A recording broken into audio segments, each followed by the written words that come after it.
शासनाचं धोरण हे शेतकऱ्यांचं मरण आहे आणि म्हणून गरिबी नावाची अवदसा तुमच्या घरामध्ये आलेली आहे. बरेचसे काटामारी आम्ही सोनेरा साखर कारखान्यावरती केली, काटामारी केली. तुमच्या करवडीपासून ते सोनेरा साखर कारखाना संजीव कारखानदाराच्या मागं ईडी लावली नाही. एका कारखानदाराची कुठं अँटी करप्शन मार्फत किंवा डी मार्फत चौकशी झाली नाही. या देशामध्ये जे काही सरकार आली, जे काही पक्षाची सत्ता आली, याच्यामध्ये एकाही सरकारनं शेतकऱ्याला उत्पादन खर्चावर आधारित भाव देण्याचं काम केलं नाही आणि म्हणून आज शेतकऱ्यांच्या आत्महत्या होतात. तर त्या ऊसाची चुईटी बी शेतकऱ्याच्या हातात राहत नाही. काही खाजगी काटे आहेत, त्या काट्यावरती तुम्ही वजन केलं की कारखान्यावर गाडी पोचायच्या आतमध्ये कारखान्याला फोन जातो आणि मग कारखान्यात त्या शेतकऱ्याचा ऊस घेत नाहीत. आजही तुम्ही बघितलं तर 50% 52% शेतकरी शेतीला युरिया माहीत नाही. 60% शेतीला अजूनही त्या ठिकाणी सिंचनाची व्यवस्था नाही. अशा सगळ्या बाकीच्या आणि शेतकरी अशिक्षित ह्या सगळ्या याच्यामुळं शेतकरी याच्यामध्ये सामूहिक शेतीला काही प्राधान्य मिळालं नाही.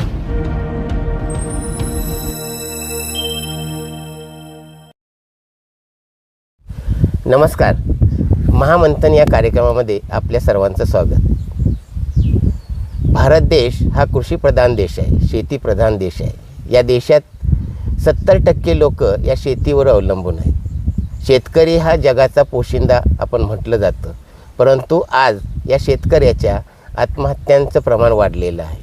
शेतीच्या समस्या वाढलेल्या आहेत, त्यांच्या शेतकऱ्यांच्या व्यथा वाढलेल्या आहेत, कर्जबाजारीपणामुळे आत्महत्या वाढलेल्या आहेत. म्हणजे एकंदरीत शेतकरी त्यांच्या व्यथा वेदना आपण जाणून घेण्यासाठी आज महाराष्ट्र राज्याचे शेतकरी संघटनेचे कार्याध्यक्ष शंकरराव गोडसे यांच्या घरी आता आपण चर्चा करायला आलेलो आहोत.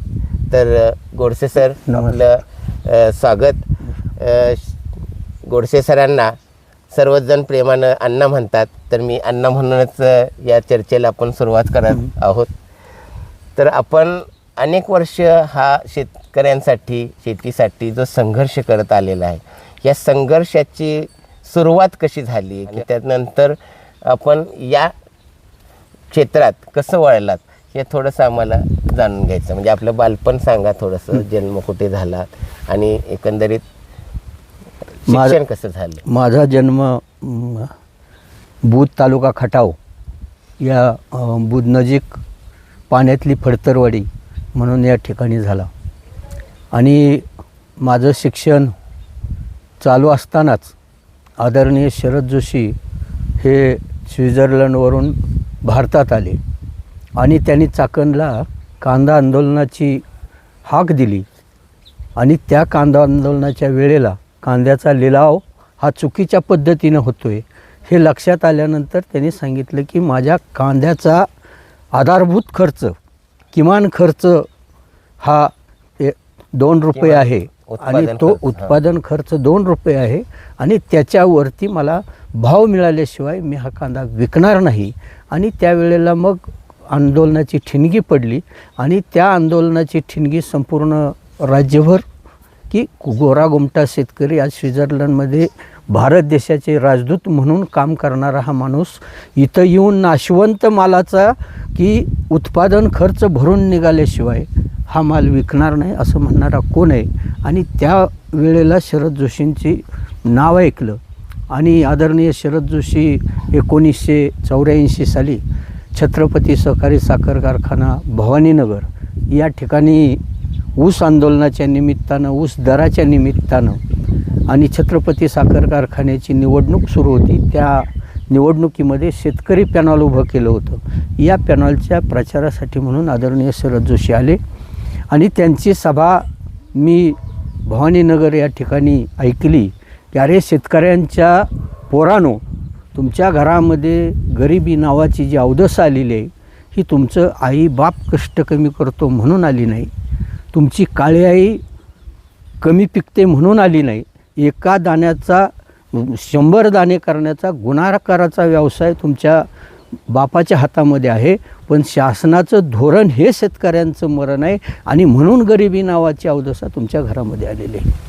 मग ज्यावेळेला हे कांद्याचं आंदोलन झालं, ते आंदोलन साधारण 77-78च्या दरम्यान झालं, परंतु 60च्या दशकात हरित क्रांती आली. मग या हरित क्रांतीमुळं एवढा काही बदल झाला का? किंवा शेतमालाला शेतकऱ्यांच्या तो हमी भाव मिळाला नाही असं, त्यामुळे ते हे आंदोलन झालं. मग 60च्या दशकातली हरित क्रांती आणि आता आपण म्हणतो आंदोलन करतोय, आजही शेतकरी आंदोलनाच्या पवित्र्यात आहे. प्रत्येक वेळेला ऊस शेती असते, म्हणजे ऊसाचं आंदोलन असते, सोयाबीनचं आंदोलन आहे, ज्वारीचं आंदोलन आहे, कांदा आहे, म्हणजे अनेक प्रकारची आंदोलनं घडत आहेत. मग त्या हरित क्रांतीचा आणि याचा आपण कसं मेळ घालू शकतो का? हरित क्रांती हे एक ज्याला आपण म्हणतो की गोंजस असं नाव आहे आणि त्या गोंडस नावाच्या खाली हरित क्रांतीचा संपूर्ण प्रसार झाला. हरित क्रांती झाली म्हणून हरित क्रांतीच्या नावाखाली जे शेतातनं उत्पन्न निघालं, जो काही शेतीमालाचा भाव ठरला गेला, या शेतीमालाच्या भावाला कुठलाही कायदेशीर बेस, उत्पादन खर्चाचा बेस राहिला नाही. आणि मग या हरित क्रांतीमध्ये या देशामध्ये 72 साली दुष्काळ पडला. या दुष्काळामध्ये अमेरिकेतनं गहू आणि सुकडी आणून या देशातल्या जनतेला जगवण्याचं काम केलं आणि त्यानंतर संपूर्ण देशामध्ये हरित क्रांतीची घोषणा झाली. शेतकऱ्यांना वेगवेगळी आश्वासनं दिली, वेगवेगळा भूलभुलैया दिला आणि शेतकऱ्यांनी हरित क्रांती केली. उत्पन्न प्रचंड की आज 140 कोटी जनतेलाही धान्य पुरवून निर्यात करू अशा पद्धतीचा विक्रम शेतकऱ्यांनी केला. पण या देशामध्ये जे काही सरकार आली, जे काही पक्षाची सत्ता आली, याच्यामध्ये एकाही सरकारनं शेतकऱ्याला उत्पादन खर्चावर आधारित भाव देण्याचं काम केलं नाही आणि म्हणून आज शेतकऱ्यांच्या आत्महत्या होत आहेत. ह्याच्या हरित क्रांतीच्या नावाखाली जर तुम्ही पाहिलं की या राज्यामध्ये सहकार निर्माण झालं.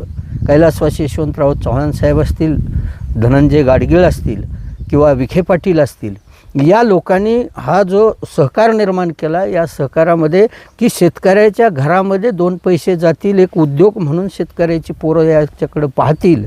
परंतु हा सहकार मात्र शेतकऱ्यांच्या फायद्याचा झाला नाही, तर हा सहकार म्हणजे शेतकऱ्यांचे कत्तल कारखाने झाले. आणि म्हणून ऊसाचे आंदोलन करायला लागते, म्हणून सोयाबीनचे आंदोलनं करायला लागतात, म्हणून दुधाची आंदोलनं होतात. या सर्वाला कारणीभूत या देशाचे राज्यकर्ते आहेत. आता शरद जोशींचं जसं गाव म्हटलं तर जिल्हा म्हटलं तर हा सातारा आहे. त्यांचं शिक्षण कोल्हापूरला झालं, असं या भागात झालं. परंतु यांची जी शेतकरी संघटनेची जी चळवळ आहे, ही चळवळ मराठवाडा विदर्भात वाढली आणि पश्चिम महाराष्ट्रात जिथं त्यांचा जन्म झाला तिथंच असं थोडंसं पाठीमागं का होतं? त्याचं कारण असं आहे की मी या संघटनेत आलो कारण मी पाण्याचा शेतकरी नव्हतो. त्यावेळेला हे जिरायत शेतीचा शेतकरी म्हणून या चळवळीमध्ये आलो. जिरायत आणि बागायत याचा जर तुम्ही फरक पाहिला की जिरायत शेतकरी लवकर का जागा झाला, तर या राज्यकर्त्यांनी जिरायत असो किंवा बागायत असो या शेतकऱ्यांची हजामत करायचा वस्तारा एकच वापरला. फक्त पाणीवाल्याची हजामत पाणी लावून केली आणि बिगर पाणीवाल्याची बिगर पाण्यानं केली. म्हणून मराठवाडा आणि विदर्भातला शेतकरी लवकर जागा झाला, म्हणून कोरडवाहू शेतकरी जागा झाला. आज जर का तुम्ही पाहिलं तर आज पश्चिम महाराष्ट्रातला शेतकरीसुद्धा मराठवाडा विदर्भात शेतकऱ्याच्या पाठीशी त्याच्यावर वेळ आलेली आहे. आणि म्हणून आज शेतकरी चळवळीमध्ये ऊसाच्या आंदोलनामध्ये हजारो लोक तुरुंगात गेलेले आहेत. माझ्यावर स्वतः 210 खटले झाले. याचं कारण असं आहे की ज्याचं जळलं त्याला कळलं, म्हणून शरद जोशींची चळवळ मराठवाडा, विदर्भ, गडचिरोली या भागात वाढली. पण आज 2001 सालापासून पश्चिम महाराष्ट्रात सुद्धा घराघरामध्ये ही चळवळ पोचलेली. जसं शरद जोशी साहेब म्हणायचे की पीक नको आम्हाला हवे, घामाचे दाम पाहिजे. मग त्या घामाचं दाम म्हणजे ज्या वेळेला शेतकरी शेतात राबतोय, आपल्या मुलाबाळाप्रमाणे शेती पीक वाढवतोय, तो ज्यावेळेला बाजारात घेऊन जातोय, बाजारात घेऊन गेल्यावर तिथं दलालांशी सामना करावा लागतोय. मग हे जर दलाल जर बाजूला राहिले आणि सरकार आणि शेतकरी ह्या दोघांचा जर समन्वय असेल तर शेतकरी नक्कीच चांगला त्याला हमी भाव मिळेल आणि तो चांगल्या पद्धतीने जगेल असं म्हणजे कसं वाटतं याबद्दल? यामध्ये जो उद्देश आहे तो उद्देश चांगला होता आणि चांगला आहे. परंतु तुम्ही जर बघितलं की या देशातली 70% जनता जर शेतीमालाला उत्पादन खर्चावर आधारित रास्त भाव मिळाला तर एका दाण्याचा 100 दाणं करण्याचा गुणाकाराचा व्यवसाय हा काळ्या मातीमध्ये आहे. तुम्ही दुसऱ्या बाजूला जर बघितलं की टाटाच्या कारखान्यामध्ये 1 किलो लोखंड घातलं तर दुसऱ्या बाजूला 1000 छरे निघतील, पण त्यांचं वजन केलं तर तुम्हाला 900 ग्रॅमच दिसेल. आमच्याकडे एक ऊसाचं कांडं लावा, एक भुईमुगाचा दाणा लावा, एक मक्याचा दाणा लावा, याचे 1000 दाणे करण्याची किमया फक्त काळ्या आईमध्ये.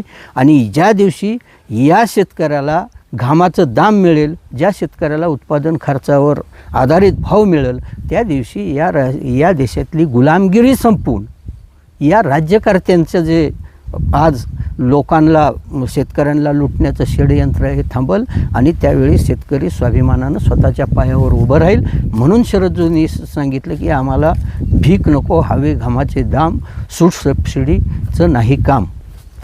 मग आता जेव्हा जेव्हा तुम्ही आंदोलनं केली, ज्या वेळेला उपोषणं केली असतील किंवा संघर्ष केला, या संघर्षातून त्या वेळेला तुम्हाला तो आंदोलन यशस्वी झालंय असं काही उदाहरणं आहेत का? म्हणजे एखादं आम्हाला उदाहरण दाखल सांगा, म्हणजे हे आंदोलन केलं आणि त्यातून आम्हाला हा न्याय मिळाला, भाव मिळाला. 2001 साली आदरणीय शरद जोशींनी 78 पासून वेगवेगळी आंदोलनं केली. त्याच्यामध्ये कापसाचं असेल, सोयाबीनच्या भावाचं असेल, दूध भात आंदोलन असेल, पाताळगंगेचं आंदोलन असेल, असे हजारो आंदोलनं देशभर केली. अगदी वाघा बॉर्डरला जाऊन तिथं गावाचं सुद्धा आंदोलन मोठ्या प्रमाणामध्ये केलं. अशी आंदोलनं करत असताना एकच मनामध्ये खंत होती की पश्चिम महाराष्ट्रात आंदोलन होत नाही, पश्चिम महाराष्ट्रातला शेतकरी जागा होत नाही. आणि सुदैवानं असं झालं की त्यावेळेला ऊसाचा 2001 साली ऊसाला 550 रुपयाच्या वरती भाव द्यायचा नाही अशी घोषणा त्यावेळच्या सरकारनं केली. आणि 560 रुपयाच्या वरती भाव द्यायचा नाही, 550 रुपयाच्या वरती भाव द्यायचा नाही झाल्यानंतर आदरणीय शरद जोशींनी ऊस उत्पादक पट्ट्यातील पश्चिम महाराष्ट्रातल्या शेतकऱ्यांना एकत्रित करून दौंड या ठिकाणी 2001 साली ऊस परिषद घेतली. त्या ऊस परिषदेचे अध्यक्ष त्यावेळी महाराष्ट्रामध्ये चांगल्या क्रमांकाचा दर देणारे माळेगाव साखर कारखान्याचे चेअरमन चंद्रराव तावरे यांना बोलवलं, निमंत्रित केलं, ते अध्यक्ष झाले. आणि त्या ऊस परिषदेमध्ये शरद जोशींनी ऊसापासून काय काय तयार होतं आणि गुजरातमध्ये असेल किंवा इतर राज्यामध्ये असेल, ब्राझीलमध्ये असेल, ऊसाच्या शेतकऱ्याला किती दर मिळतो आणि महाराष्ट्रातल्या शेतकऱ्याची लूट कशी होते हे सांगितलं. आणि त्यावेळी शरद जोशींनी सांगितलं की आता ऊसाचा भाव मिळवा, लढा किंवा मारा. आणि त्यावेळेला मग पश्चिम महाराष्ट्रामध्ये आंदोलन सुरू झालं. आणि त्यावेळी 2001 साली आपण या सातारा जिल्ह्यामध्ये आंदोलन सुरू केलं. आणि त्या आंदोलनामध्ये त्यावेळी पश्चिम महाराष्ट्रामध्ये एक जयपाल अण्णा म्हणून डिग्रज जिल्हा सांगली आणि कोल्हापूरमधले अजित पाटील, गाडगे सरकार अशी आमच्यासारखी बोटाव मोजणे इतकी माणसं होती. आणि त्यावेळेला या सातारा जिल्ह्यामध्ये पहिली आंदोलनाची ठिणगी पडली आणि सातारा जिल्ह्यातल्या हजारो लोकांना रस्त्यावर आणलं.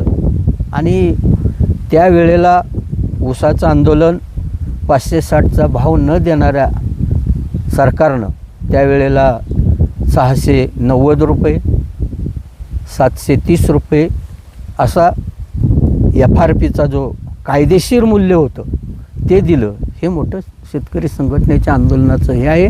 आणि आज नुसतं 690चं आज 3100 रुपयापर्यंत भाव मिळाला. काल परवा पंढरपूर तालुक्यातल्या विठ्ठल सहकारी साखर कारखान्यानं विना कपात पहिली उचल 3500 रुपये जाहीर केली. हे शेतकरी संघटनेच्या आंदोलनाचं यश आहे. मग ऊस शेती आहे किंवा ऊसाचं पीक ज्यावेळेला आपण घेतो तर ऊसाच्या जे बाय प्रॉडक्ट्स करतात किंवा कारखान्यात जातो किंवा किंवा उराळात जातो, पण त्याच्यातून एकही ठिकाणी म्हणजे असं नुकसान नाही. अगदी त्याचं बग्यास होईल, मळी होईल, त्याच्यातून वेगवेगळे प्रॉडक्ट तयार होतील. मग शेतकऱ्यांना भाव देताना सरकार असेल किंवा ते कारखानदार असेल तर नक्की त्यांच्या म्हणजे पिकाला भाव का देत नाहीत? तुम्ही जर बारकाईनं बघितलं तर आजही गुजरातमध्ये गणदेवी कारखाना असेल, बारडोली कारखाना असेल व गुजरातमधले सर्व साखर कारखाने 4,000च्या वरती भाव देतात. अगदी शेजारी आपल्या रेणुका शुगरवर कर्नाटकामध्ये 3,700 रुपये भाव गेल्या वर्षी दिला. तसं वास्तविक बघितलं तर ऊसाचा दर देताना ऊसाच्या रिकव्हरी कमी आहे, ऊसाचं तुमच्या रिकव्हरी नाही, असा अफवा पसरवल्या जातात किंवा असं हे बोललं जातं. तसं पाहिलं तर मग थोडंसं कोल्हापूरमध्ये 13-13.5 रिकव्हरी लागते, आपल्याकडं साताऱ्यात 12-12.5 लागते, आणि यानंतर खाली मराठवाड्याकडे गेलं तर 10-11 असा 1% रिकव्हरीचा बेस इकडं तिकडं होऊ शकतो. ऊसाच्या जाती त्याच आहेत, 265 असेल, 86-032 असेल, 10,001 असेल, ह्या ज्या जाती आहेत ह्या जाती सगळ्या एकच आहेत. आणि गाळप करणारे कारखानेसुद्धा सगळे एकाच याच्यामध्ये कॅटेगरीमध्ये ती गाळप करत असतात. परंतु त्याच्यामध्ये एक आहे की 1% रिकव्हरी बरोबर 10 किलो साखर, 12 रिकव्हरी असेल तर 120 किलो साखर, 13 रिकव्हरी असेल तर 130 किलो साखर, 13.5 असेल तर 135 किलो साखर. या साखरेचा बाजारभावाप्रमाणे जर का अभ्यास केला आणि तुम्ही जर बघितलं तर साखरेच्या दरामध्येच बग्याज, प्रेसमेंट, मळी, मॉलिसेस हे सगळं बाजूला ठेवा, नुसत्या साखरेचा जरी हिशोब केला आणि त्याच्यातून उत्पादन खर्च वजा केला तर शेतकऱ्यावरती आत्महत्या करण्याची किंवा साखर कारखाने बंद पडले हे बंद पडण्याची वेळ आली नसती. परंतु सहकारामध्ये हे सहकार एक शेतकऱ्याचं समाज मंदिर किंवा एक उद्योग म्हणून दर्जा मिळेल किंवा शेतकऱ्याच्या घरामध्ये 4 पैसे येतील, ग्रामीण भागातलं दारिद्र्य संपल म्हणून या सहकाराची निर्मिती झाली किंवा म्हणून हे उपपदार्थाची कारखानदारी निर्मित केली. परंतु या कारखान्यामुळे राजकारण आल्यामुळं सर्वात महत्त्वाचं की तो संचालक झाला की चेअरमनची स्वप्न बघतो, चेअरमन झाला की आमदारकीचं स्वप्न बघतो, आमदार झाला की खासदारकीचं स्वप्न बघतो, आणि हा सगळा पैसा मग त्याच्यामध्ये रिकव्हरी मारायची, त्याच्यामध्ये काटा मारायचा, त्याच्यामध्ये शेतकऱ्यांचे पैसे बुडवायचे, अशा पद्धतीच्या अपप्रवृत्ती वाढल्यामुळं आज ही अवस्था झालेली आहे. आता ही काटा मारणे एक पद्धत म्हणतात, त्याचं जरासं आम्हाला विश्लेषण, कारण मी बऱ्याच ठिकाणी ऐकले काटा मारतात. मग कारखाने नक्की कसा काटा मारतात? त्याच्यामध्ये तुम्ही बघितलं की आता तुम्ही साधं सोयाबीन भुसार विकायला गेला तर त्या काट्याला खालून लोहचुंबक लावलेला असतो, किंवा त्या काट्यामध्ये तुम्ही बाजारात गेला तर त्याचं आबंड म्हणतात त्याला, अर्धा किलोचं वजन नाही, मग दगड ठेवायचा त्याच वजनाचा. अशा पद्धतीनं जे कडधान्याची लूट व्यापारी करतात त्याचप्रमाणे कारखान्यामध्ये ॲडजस्टमेंट केलेली असते की जर 11 टनाची गाडी असेल तर त्याच्यामध्ये 10 टनच वजन कसं भरता येईल, 1 टन कसं मारता येईल. मग त्याच्यामध्ये नुसता शेतकरी मारला जात नाही, त्याच्यामध्ये तोडणी, वाहतूक, असं 3 जे कष्ट, समविचारी कष्ट करणारी, घाम गाळणारी माणसं आहेत त्यांना लुटलं जातं. मग अशी कधी तुम्हाला आंदोलन करायची वेळ आली का काटा मारण्याच्या पद्धतीने? बरेचसे काटामारी आम्ही सोनेरा साखर कारखान्यावरती केली, काटामारी केली. तुमच्या करवडीपासून ते सोनेरा साखर कारखाना संजीव देशपांडे त्या काळी उघड पाडली. जवळपास महाराष्ट्रातले 90% 100% शेतकरी काटा मारतात. हे शेतकऱ्याचं दुर्दैव आहे. आणि याच्यामध्ये आत्ताशी कुठंतरी शेतकरी संघटनेच्या याच्यामुळं कोल्हापूरला, सोलापूरला आता प्रायव्हेट काटे किंवा संघटितपणानं काटा हे करून वजनं करून कारखान्यावर न्यायचा प्रयत्न करतात.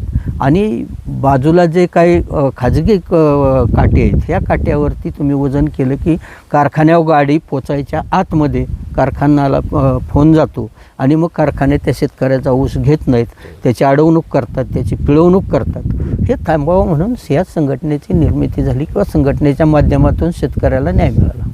मग शेतकरी ऊस पिकाकडे जास्त आहे. मग शेतकऱ्यांनी कारखाने जगवायच्यासाठी आहे का शेतकऱ्यांनी स्वतःचं नुकसान करून घेण्यासाठीच ऊस करतात? तसं बघायला गेलं ना तर खरं वास्तविक बघितलं तर बागायतदार माझा ऊस आहे. पण तसं बघायला गेलं तर त्या ऊसाची चुईटी बी शेतकऱ्याच्या हातात राहत नाही. त्याला शेतकऱ्याला मजुराला दिलेली मजुरी जरी दिवसाची दिली तुम्ही, दिवसाला आता 500 रुपये मजुरी आहे, 500 रुपये जर तुम्ही हिशोब केला तर महिन्याचे 15,000 रुपये झाले. हा जर हिशोब केला तर शेतकऱ्याला तेवढे पैसेसुद्धा राहत नाही. ही एक शोकांतिका आहे. आणि हे सगळं एवढं दिसत असतानासुद्धा एका कारखानदाराच्या मागं ईडी लावली नाही. एका कारखानदाराची कुठं अँटी करप्शन मार्फत किंवा डी मार्फत चौकशी झाली नाही. हे सगळं चोर मावस भाऊ मिळालेलं वाटून खाऊ. ज्यांनी राज्य केलं 75 वर्षामध्ये ते सगळे चोर आहेत. म्हणजे जे राज्यकर्ते आहेत त्यांनीच साखर कारखाने चालवले आहेत. मग त्यांच्याकडून शेतकऱ्यांच्या पिळवणूक होती असं तुम्हाला म्हणायचं आहे? हे सगळे कारखानदार आहेत. हेच विधानसभेमध्ये आमदार आहेत. मला तुम्ही गेल्या स्वातंत्र्य मिळाल्यापासून आत्तापर्यंत किंवा कारखानदारीची निर्मिती झाली, सूतगिरणीची स्थापना झाली, दूध संघाची स्थापना झाली आणि या काळामध्ये एखाद्या लोकप्रतिनिधीनं विधानसभा बंद पाडली, संसदेमध्ये संसद बंद पाडली की शेतकऱ्याच्या शेतीमालाला भाव मिळत नाही, शेतकऱ्याच्या ऊसाला SMP स्टॅट्युटरी मिनिमम प्राईस द्या, शेतकऱ्याच्या ऊसाला FRP फेअर अँड रेम्युनेटिव्ह प्राईस मिळत नाही म्हणून कोणी की आंदोलन केलं नाही किंवा म्हणून संसद बंद पाडली नाही. कुठल्या कारखाना शेतकऱ्याला भाव मिळत नाही म्हणून कारखाना बंद पडला, म्हणून गाजावाजा केला जातो, म्हणून शेतकऱ्यानं कर्ज भरता आलं म्हणून आत्महत्या रोज होत आहेत. कुठल्या कारखानदारानं आत्महत्या केली नाही, कुठल्या साखर कारखान्याच्या चेअरमननं आमदारानं आत्महत्या केली नाही. हे शेतकऱ्यांच्यावर आलं कारण शेतकऱ्यांना लुटणारे हे सगळे लुटारू जोपर्यंत आहेत, ही लुटीची व्यवस्था आहे तोपर्यंत शेतकऱ्याच्या आत्महत्या थांबणार नाहीत. मग आता आपण म्हणतोय की लुटालूट चालूच आहे, त्यांची राज्यकर्ते आहेत, लुबाडणूक चालू आहे, पिळवणूक चालू आहे, तरीही ह्यांचे कारखाने आजारी कसे दाखवतात? ह्यांचे कारखाने आजारी फायद्यात दाखवले तर शेतकरी रस्त्यावर येईल. आजची परिस्थिती अशी आहे की एकेकाळी शेतकऱ्याला रिकव्हरी काय माहीत नव्हती, साखर किती तयार होती हे माहीत नव्हतं, मॉलिसेसपासनं किती बाटल्या दारू तयार होती माहीत नव्हती, वीटभट्टीला बाग्याज विकलं जातं त्याची किंमत माहीत नव्हती, शेतात घालणाऱ्या प्रेसमेंट मळीची किंमत माहीत नव्हती. पण आता शेतकऱ्याच्या प्रत्येक घराघरामध्ये हिशोब करणारी मुलगी किंवा मुलगा आहे आणि म्हणून हे जर का शेतकऱ्याला कळलं तर शेतकऱ्या रस्त्यावर येईल, शेतकऱ्याला आपल्याला जगणं मुश्किल करेल. म्हणून शेतकऱ्याला भिकेच्या योजना द्यायच्या. तुम्ही शेतकऱ्याला सबसिडी द्या. शरद जोशींनी सांगितलं की सूट सबसिडीचं नाही काम, आम्हाला हवं आमच्या घामाचं दाम. म्हणजे यावेळेला शरद जोशींनी सामूहिक शेतीचा एक प्रयोग केला. त्यांनी जमीन घेतली आणि सगळ्या शेतकऱ्यांना एकत्रित घेऊन सामूहिक शेती. मग तो प्रयोग काय यशस्वी झाला नाही? आपल्याकडं हा म्हणजे ही परिस्थिती यायला खूप वेळ लागेल कारण बाकी जागतिकीकरणामध्ये किंवा याच्यामध्ये बाहेरच्या देशामध्ये मशिनरी आल्या, त्या ठिकाणी लोकसंख्या कमी असल्यामुळे झालं. परंतु आपल्याकडं जमिनीची जर तुम्ही बघितलं की आजही तुम्ही बघितलं तर 50% 52% शेतीला युरिया माहीत नाही, 60% शेतीला अजूनही त्या ठिकाणी सिंचनाची व्यवस्था नाही. अशा सगळ्या बाकीच्या आणि शेतकरी अशिक्षित ह्या सगळ्या याच्यामुळं शेतकरी याच्यामध्ये सामूहिक शेतीला काही प्राधान्य मिळालं नाही. मग आता एवढी तुम्ही आंदोलनं करताय, तुमची एक संघटना आहे, अशा अनेक संघटना आता कार्यरत आहेत. मग अनेक संघटनांनी वेगवेगळं भांडून मग त्याचा परिणाम झालाय का? असं तर आता पण कुठे दिसत नाही. कारण आत्महत्या करणाऱ्याचे प्रमाण जवळजवळ मी 2012 ते 2021 पर्यंत जवळजवळ 3 लाख शेतकऱ्यांनी आत्महत्याच केलेल्या होत्या. मग कोण कर्जबाजारी असेल, मग त्याला उत्पादन करण्याच्या म्हणजे ज्याला शुल्क लागतोय, ज्याला काही मेहनताना लागतोय, जेवढं आपण पेरतोय तेवढं उगवतही नाही. मग त्याच्यामुळं कर्जबाजारी पण होतंय. मग ह्या शेतकरी जे आता संघटना आहेत त्या संघटना भांडतायत, मग ह्या सगळ्या शेतकरी संघटना एकत्रित का नाहीत? या संघटना जे वेगवेगळं चुली मांडण्याचं एकमेव कारण आहे की या देशातले राज्यकर्ते कुणाला आमदारकीचं, कुणाला खासदारकीचं, कुणाला पैशाची आमिष दाखवायची. जसं ब्रिटिशांच्या काळामध्ये स्वातंत्र्य चळवळीत फोडा आणि झोडा नीतीचं मग तू हिंदू आहे, मुसलमान आहे, ख्रिश्चन आहे, जातीभेद निर्माण करून भांडणं लावायची. त्याचप्रमाणे ह्या राज्यकर्त्यांनी वेगवेगळे संघटना मोठी व्हायला लागली. उद्या शेतकरी जर का शेतीमालाचा भाव मागायला लागला आणि जर या देशाची स्वावलंबी या देशात माणसं व्हायला लागली तर आपल्याला किंमत राहणार नाही. किंवा आपल्याकडं राजकीय गुलाम म्हणून फुकट फौज जर कुठं तयार होत असेल तर ती ग्रामीण भागामध्ये होती. म्हणून शेतीमालाला भाव द्यायचा नाही आणि म्हणून ह्या संघटनेमध्ये फोडाफोड करायची. ह्या सर्व शेतकरी संघटनेची फोडाफोड करायला या देशातले, या राज्यातले राज्यकर्ते जबाबदार आहेत. आणि म्हणून आत्ता आमचे महाराष्ट्र राज्याचे शेतकरी संघटनेचे अध्यक्ष आदरणीय आमदार शंकरअण्णा धोंडगे यांच्या मार्गदर्शनाखाली, नंतर आमचे शेतकरी संघटनेचे आमदार वामनराव चटप, नंतर खासदार राजू शेट्टी, अशा सर्वांना एकत्रित करून या महाविकास आघाडी आणि महायुतीच्या विरोधामध्ये तिसरी आघाडी म्हणून, परिवर्तन आघाडी म्हणून ही झालेली आहे. आणि या परिवर्तन आघाडीकडनं यावेळच्या विधानसभेच्या 288 जागा लढणार आहेत, याच्यामध्ये वाद नाही. यापूर्वी कधी आपण आंदोलन करताना बरेचसे तुमचं शासकीय अधिकारी असतील, राज्यकर्ते असतील, यांच्याशी संपर्क येतो, मग त्यांच्याशी बोलणी होती, चर्चा होते, अशा वेळेला कधी तुम्हाला राजकारणातून काही ऑफर आल्या का की बाबा तुम्ही तुम्हाला हे देतो, तुम्हाला एखादं पद देतो, आमदार करतो, असं कधी काय तुम्हाला आमिष दाखवली? भरपूर आमिष आली, पण आम्ही कुठल्याही आमिषाला बळी पडलो नाही. म्हणून त्याचं आज हे जे परिणाम आहे की शेती, स्वतःच्या शेतामध्ये एवढे तुम्ही जर पाहिलं की या दुष्काळी भागामध्ये खडकाला धडका घेऊन आज तुम्हाला एक बांध असा मोकळा दिसणार नाही की आज 2000 झाडं या सगळ्या शेतामध्ये लावलेले आहेत. आज तुम्ही जर बघितलं, झाडं लावा, झाडं जगवा म्हणून याच्यावरती खूप मोठे खर्च केले, पण त्याचं काही पदरात शासनाच्या पडलं नाही.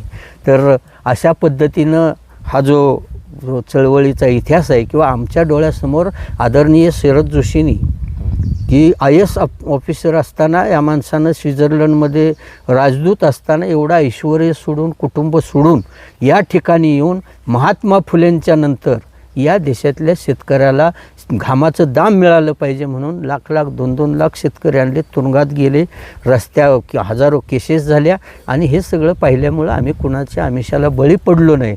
जे काही बळी पडले त्याच तुमच्यासमोर आहेत.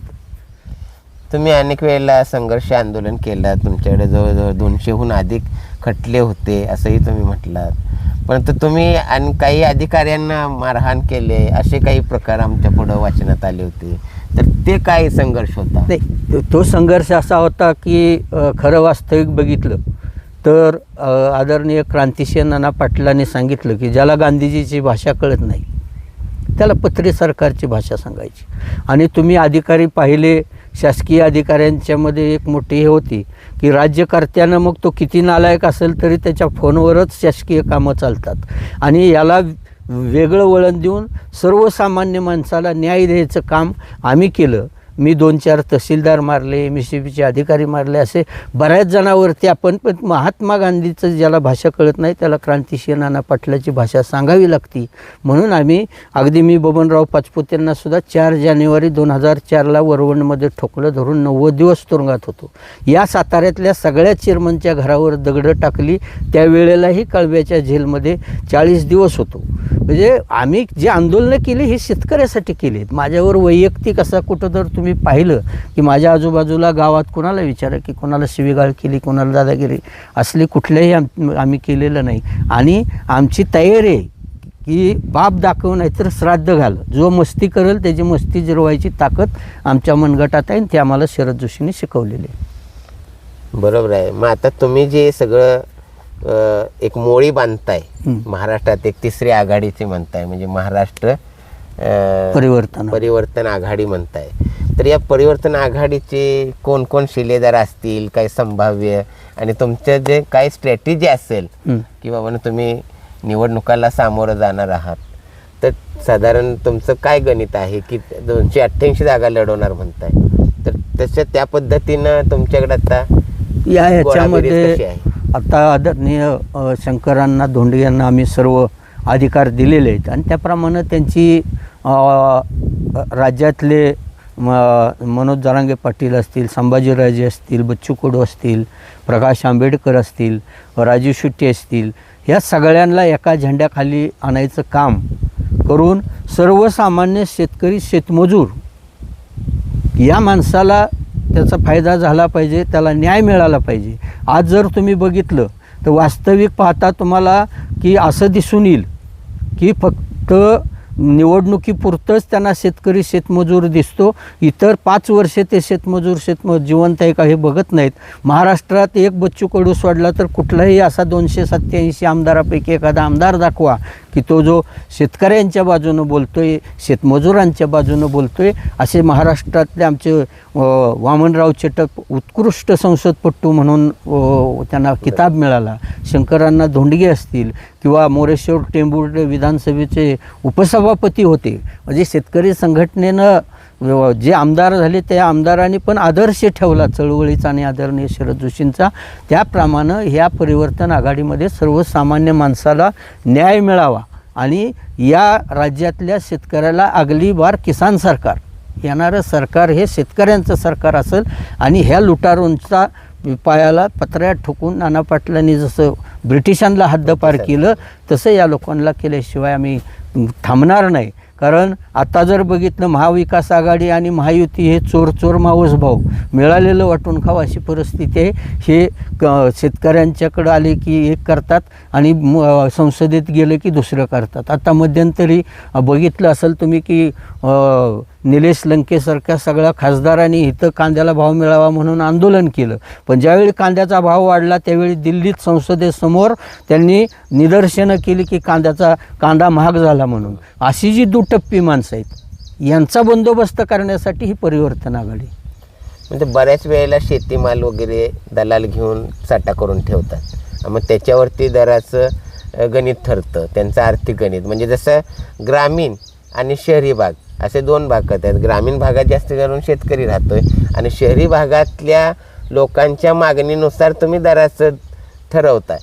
मग हा त्या लोकांच्यावर अन्यायच आहे ना. मग ही दरी कशी मिटवायची? ही दरी मिटवायची असेल तर शेतकऱ्याला खुली अर्थव्यवस्था आदरणीय शरद जोशींनी सांगितलं किंवा WTO आला याचं स्वागत शरद जोशींनी केलं. याच्यामध्ये आमचं म्हणणं एकच आहे की तुम्ही आमच्या मालाचा उत्पादन खर्च जर 1 रुपया असेल तर तुम्ही आम्हाला 50 पैसे जास्त द्या. श्रीरंगराजन समिती असेल किंवा स्वामीनाथन आयोग असेल, श्रीरंगराजन समितीने सांगितलं की तुम्ही जो काही उत्पादन खर्च किंवा जो काही तुमचा पूर्ण माल विकल्यानंतर येणारा पैसा ह्यातला 35% तुम्ही भागवा आणि 70% शेतकऱ्याला द्या. स्वामीनाथन आयोगाने तेच सांगितलेलं आहे की जरी 1 रुपया खर्च असेल त्याला 1.5 रुपये द्यायची व्यवस्था करा, तरच या देशातली ही दरी कमी होईल आणि शेतकरी आणि शेतमजूर. आणि आजपर्यंत जर का तुम्ही इतिहास बघितला तर शेतमजुराला कधी शेतकऱ्यांच्या घरावर मोर्चा यायची पाळी आली नाही. आम्हाला आमची शेती चांगली झाली पाहिजे, आमच्या शेतीची मशागत झाली पाहिजे, उत्पादन चांगलं निघालं पाहिजे म्हणून त्याचं आम्ही शेतमजुराला मजुरी दिली. आज 500 रुपये शासनाचं किमान मजुरी किती आहे बघा, त्यापेक्षाही 200 रुपये जास्त आम्ही मजुरी देतो आहे शेतकऱ्यांना.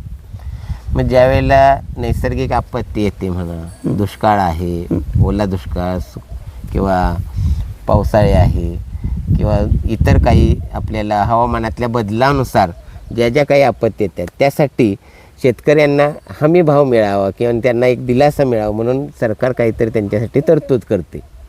पण ह्या केसेस अनेक वेळेला प्रलंबित किंवा खूप लांबलचक राहतात. मग त्याच्यासाठी एक लवाद असतो, मग ते लवादाची निर्मिती का करत नाही? नाही, लवादाची निर्मिती आणि हे सगळं आहे ना, हे शासनाच्या हातातल्या कठपुतळ्या बाहुल्या आहेत. हे काही प्रामाणिकपणाने ही समिती नेमली, ती समिती नेमली, ती शासनाच्याच बाजूनं हे करत असते. याच्यामध्ये जर खरंच हे करायचं असेल तर श्रीरंगराजन समिती किंवा स्वामीनाथन आयोगाची शिफारस लागू करावी आणि ती लागू केल्यानंतर या देशातली गरिबी हटवायचा एक कलमी कार्यक्रम, यांचं 10 सूत्री कार्यक्रम आणि 5 कलमी कार्यक्रम काही कामाचं नाहीत. हे फक्त लुटारूंची व्यवस्था बंद करायची असेल तर श्रीरंगराजन समितीची आणि स्वामीनाथन आयोगाची अंमलबजावणी करावी हे आमचे म्हणणं आहे. मग आता साधारण तुमचा जो निवडणुकाला सामोरं जाताना तुमचा काहीतरी एक अजेंडा ठरला असेल, साधारण आम्हाला त्याच्यातले काही सांगू शकता, काय नक्की अजेंडा कोणता घेऊन जाणार आहे? आम्ही शेतकऱ्यांच्या समोर हे जे सरकार आहे भ्रष्टाचारी सरकार आहे की तुम्ही आता पाहिलं असेल की हे सरकार कुठल्या क्षेत्रामध्ये भ्रष्टाचार करत नाही असं नाही, सगळ्यांच्या टाळूवरचं लोणी खाल्लं. पण या हरामखोरांना लाज वाटली पाहिजे की आज जाणता राजा छत्रपती शिवाजी महाराजांच्या पुतळ्यामध्ये सुद्धा यांनी जो भ्रष्टाचार केला आणि हा संपूर्ण जगामध्ये नाचक्की झाली. हे सगळा भ्रष्टाचार थांबवायचा असेल, ह्या सगळ्या ह्याच्यातनं हा राज्य बाहेर काढायचं असेल तर ह्या परिवर्तन आघाडीचा अजेंडा आम्ही शेतकरी, शेतमजूर, अगलीबार, किसान सरकार. म्हणजे आता जसं खाद्यपदार्थावर सुद्धा GST लागलेला आहे. मग आपण तर इथं शेती पिकवतोय, उत्पादन काढतोय, पण आपल्याला तो हमी भाव मिळत नाही. ह्याच्याबद्दल काय तुम्हाला? आत्ता तुम्ही जर बघितलं ना की शेतकऱ्याला फक्त लोकांना असं वाटतं की शेतकरी टॅक्स भरत नाही. आम्ही साबण घेतला टॅक्स भरतो, ट्रॅक्टर घेतला GST, अवजारं घेतली GST, खतं घेतली GST, अंगावलं कापड घेतलं GST. म्हणजे या देशाचे खरं मालक आम्ही आहे, जवान आणि किसान. एका बाजूला जवान देशाचं संरक्षण करतो, दुसऱ्या बाजूला आम्ही एका दाण्याचं 100 दाणं करून दिवसा लाईट नसली तर रात्री जाऊन बटन दाबतोय. साप इचुकाट्याचे आम्ही तमानं बाळगताय. या देशातल्या आईतखाऊ लोकांना जगवायचं काम करतोय. जोपर्यंत आमच्या शेतीमालाला भाव मिळत नाही किंवा स्वामीनाथन आयोगाची हे होत नाही तोपर्यंत आमची चळवळ थांबणार नाही. बरोबर आहे. अण्णा अतिशय पोटतिडकीनं बोलत आहेत, कारण ते स्वतः शेतकरी आहेत, शेतात राहत आहेत. एवढे रांगडेपणानं ते बोलत आहेत. संघर्ष केलेला आहे, आंदोलनं केलेले आहेत शेतकऱ्यांसाठी. स्वतःसाठी अंगावर एकही केस नाही. सर्व लोकांसाठी, लोकांच्या भल्यासाठी ते झटलेले आहे. उद्या ते निवडणुकाला सामोरे जाणार आहेत.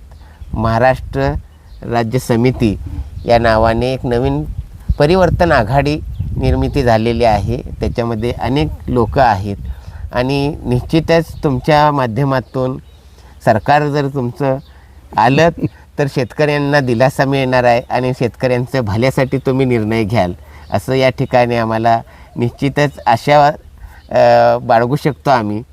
आपण आमच्याशी खूप चांगल्या पद्धतीनं चर्चा केलीत, आम्हाला खूप माहिती दिलीत, त्याबद्दल आपलं आभार, धन्यवाद. आपण या ठिकाणी आलात त्याबद्दल मी माझ्या वतीनं आणि शेतकरी संघटनेच्या वतीनं आभार.